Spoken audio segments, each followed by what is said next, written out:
Les surfaces synthétiques de nos terrains de football sont-elles dangereuses pour la santé?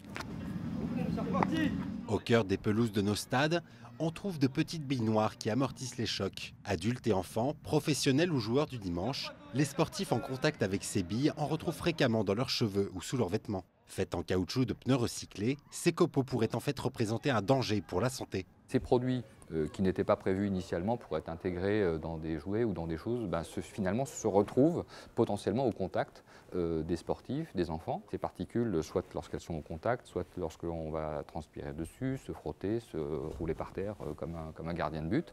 Est-ce que ça est susceptible de générer un risque pour la santé? Pour les terrains de grand jeu, les pelouses synthétiques, les risques pour la santé sont faibles, ils sont même négligeables. Ces matières contiennent-elles des perturbateurs endocriniens ou des substances cancérogènes? Alertée par les pouvoirs publics et les associations, l'Agence nationale de sécurité sanitaire, l'ANSES, a mené une étude en urgence.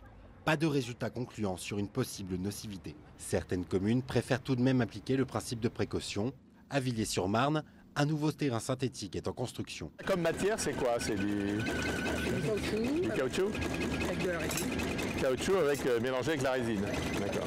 Dès que la mairie a entendu parler des soupçons sur certaines matières, elle a préféré prendre les devants. On a choisi, nous, le principe de précaution. Et c'est vrai qu'on a tardé dans l'élaboration de ce terrain parce que je voulais vraiment avoir l'expérience des autres terrains synthétiques qu'il y avait eu en Ile-de-France. 40 000 €, donc c'est pas rien, mais je crois que c'était indispensable, notamment pour qu'il n'y ait pas par la suite une mesure, notamment législative, qui nous dit qu'on est obligé d'enlever le matériau. Des questions persistent sur la possible nocivité de ces granulés en caoutchouc.